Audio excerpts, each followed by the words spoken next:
Astronaut Antoine. I will now embark you on our time machine mission to discover the metaverse. Yes, sir.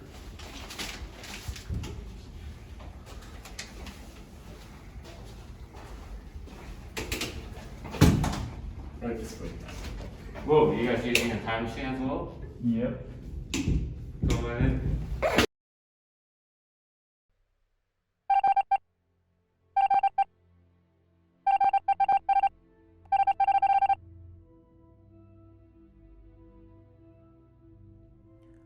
It's just me floating around in the library. And why am I here? To be honest, I don't really know. Yo! What the heck? What am I seeing here? Oh my gosh. No! No! No, you gotta be kidding! No! No! Oh gosh, no! No! No! No! No!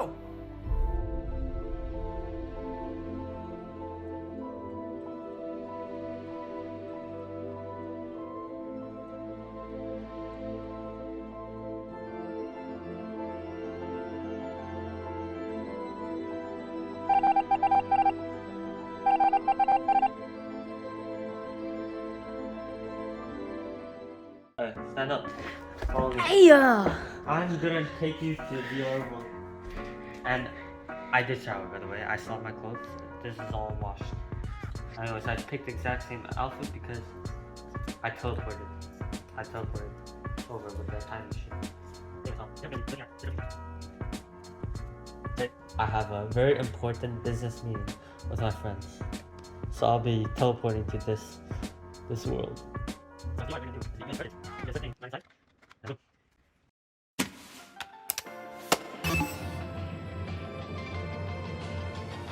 Attention players, I welcome you to... Damn. Yeah, this goes crazy.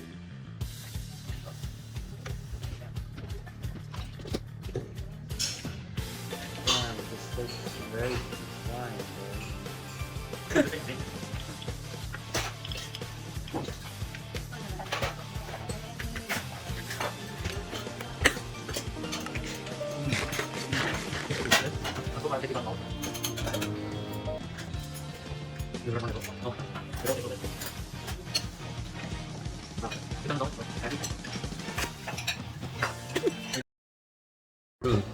This is amazing, actually. I've never had something this good in my life. Probably one of the best steaks I ever had.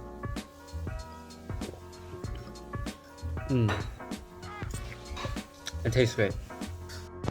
As you can see, eating in virtual reality is very realistic. It's only cost you $2,000 US, and it has potential. Eventually, it'll offer you a new kind of culinary experience. Anyway, as VR gets widespread, it will have more memorable and lucrative dining experiences and solve some tech-based problems to current society. For example, let's say another pandemic comes. There's a worldwide social distancing again. There's a very important part about VR is that VR would eventually assist in the connection and the pandemic isolation. So that it removes pandemic isolation and it's good for the people. And metaverse is, it's although it's technology in 100 years, it's gonna be there. As I'm gonna insert Elon Musk's explanation to it right now, how gaming industry and scenarios in the future is very important and very viable. This is why Elon Musk thinks we're living inside a video game. 40 years ago, we had Pong, like two rectangles and a dot. That was what games were. Now, 40 years later, we have photorealistic 3D simulations with millions of people playing simultaneously, and it's getting better every year. If you assume any rate of improvement at all, then the games will become indistinguishable from reality. Even if that rate of advancement drops by 1,000 from what it is right now, then you just say, okay, well, let's imagine it's 10,000 years in the future, which is nothing in the evolutionary scale. It seems to follow that the odds that we're in base reality is 1 in billion. Now I'll be explaining how technology and deepfake is bad. It can be bad for, and so in 100 years, let's say, we all seen face-off videos of deepfakes where videos of celebrities, like videos of Tom Cruise and Donald Trump on YouTube, where they use their face. Picture this, I'm a bad, put me to your lips. I am sick, I will punch a baby bear. Give me lip, I'ma send you to the yard. Get a stick, make a switch. But did you know, for example, so Will Smith actually filmed a movie where it looked like a younger version of himself because they changed a lot of CGI, and it kind of models someone's human body. And nowadays, it's not difficult. It's not that difficult yet to film, but recently, it's actually pretty hard to tell from real faces. It's pretty difficult. Maybe it's fun to watch, but it can be offensive as well, and it can lead up to miscommunications, misunderstandings. So cybersecurity experts, like me, right? They think that hackers could use this technology to scam people. Those scammers could possibly use cybercriminals to look at someone else to scam your favorite Gabriel Lin, right? You don't want that to happen, right? So so now they're creating AI, right? This AI is undeveloped yet. They're using AI to find other AIs. So they use AI-empowered software to kind of spot deepfake videos, and it's worked by it takes a long time to make. And they're trying to find deepfake videos. And why is deepfake more scary than that? Is that someone can basically take over your family. They can take over your company. They can take over your body in the virtual world. Right now, there's a lot of deepfake no-go videos online. If you search it up, you're about to admit that there is out there, and it looks really realistic. And don't ask me how I know. Anyways, I know because I'll showcase a video of me taking over Sir's body and playing a game from playing an excerpt from a famous movie. I wish you'd hurry and get older so that you would settle down and marry a rich man. And I said, Mom, I am a rich man. It's like I don't have to marry one. They can even deepfake your voice. I didn't use that per se because it's too dangerous, and I don't want to run into lawsuits of any identity thefts. But there's programs out there that can fake your voice. As in, it's very useful in the technology. As in, you can type a script and they'll read it off to you, so you don't have to stutter like I'm doing right now. But you know, it's good. It's good. In some cases, but in other cases, it's really bad.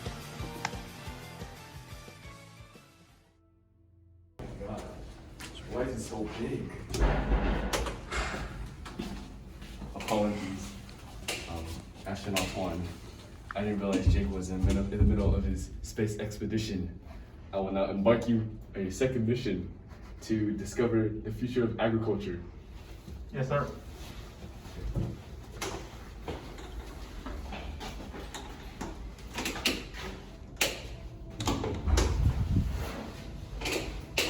Good luck, sir. Yes, sir.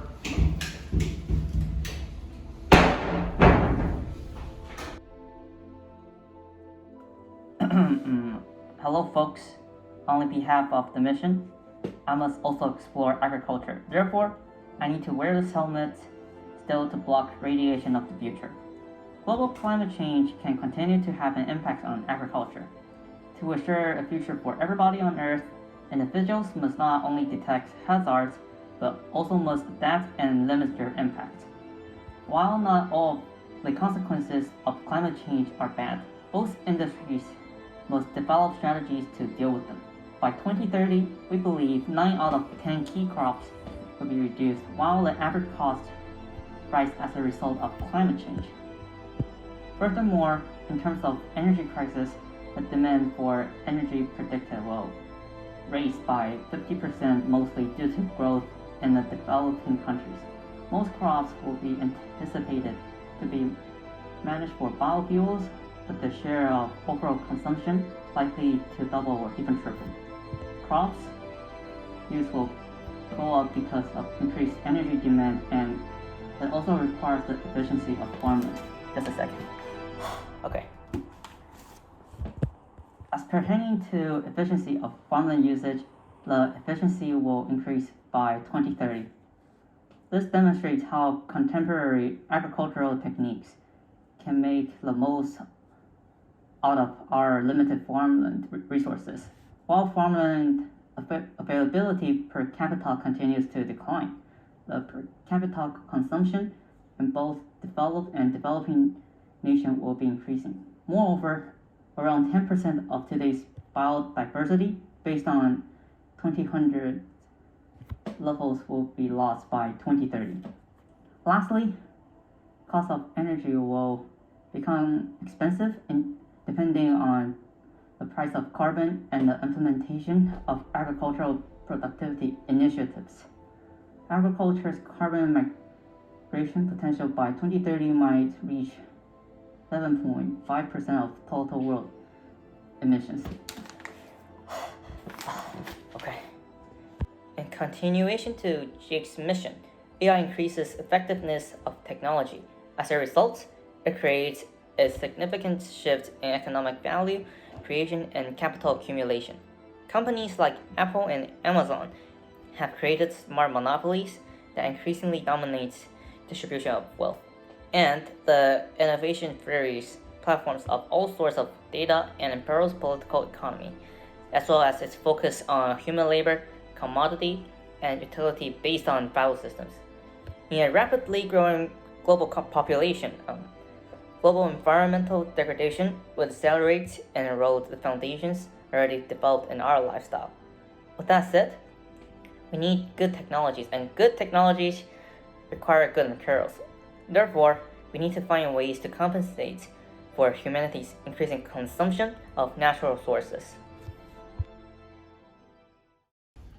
Now that astronaut Jake and astronaut Twan have both been on their space expeditions, I'm the one that's left to discover artificial humans and aliens.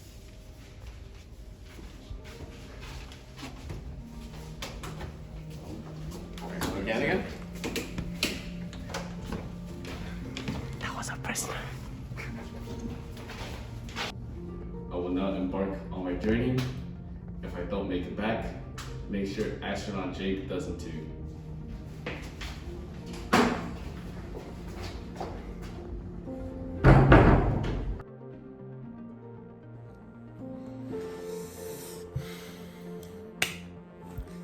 Now that both astronauts Jake and Twan have reported their findings, here's mine. Climate change has caused coastal cities such as Venice and Miami to be completely sunken underwater, causing real estate to become more expensive, and overpopulation has continued to become a real prevalent problem. However, with the absence of burning fossil fuels, now that they burn nearly all of it, Tesla has emerged as a dominant brand as their eco-friendly vehicles have reached the majority of the public and have helped prevent the ozone layer from further damage. My second report on walking now on a post-apocalyptic Earth, I've noticed that there have been many artificially enhanced humans with special limbs and organs. Back in 2022, there were limited samples of artificial organs being used and scarce examples of limbs as well, while both struggled to become affordable to the general public. Now, humans have artificial arms that can help them increase strength and artificial organs that enhance their body's ability. Now, instead of Darwin's theory of natural selection, I would call this unnatural selection, where the people who have access to the more advanced technology will have the upper hand. However, there's one case of natural selection occurring, and that is our enhanced immune system. Now, due to years of diseases and pollution killing off the weak, now most humans have significantly stronger immune systems against diseases. My last report is about the normalization of space travel and interaction with aliens. Report in 2030 from Mars indicated that there is evidence of extraterrestrial life. Fossils of aliens have been found in large rocks that were brought over from the Mars mission. However, a parasite outbreak from contamination of the ship has caused Earth to go into a major lockdown until all known parasites have starved to death. There have since not been much contact between humans and aliens, although there were sightings and limited interactions reported. The language barrier has proved to be too difficult for humans to be able to successfully communicate with aliens. That is the end of my report. Thank you.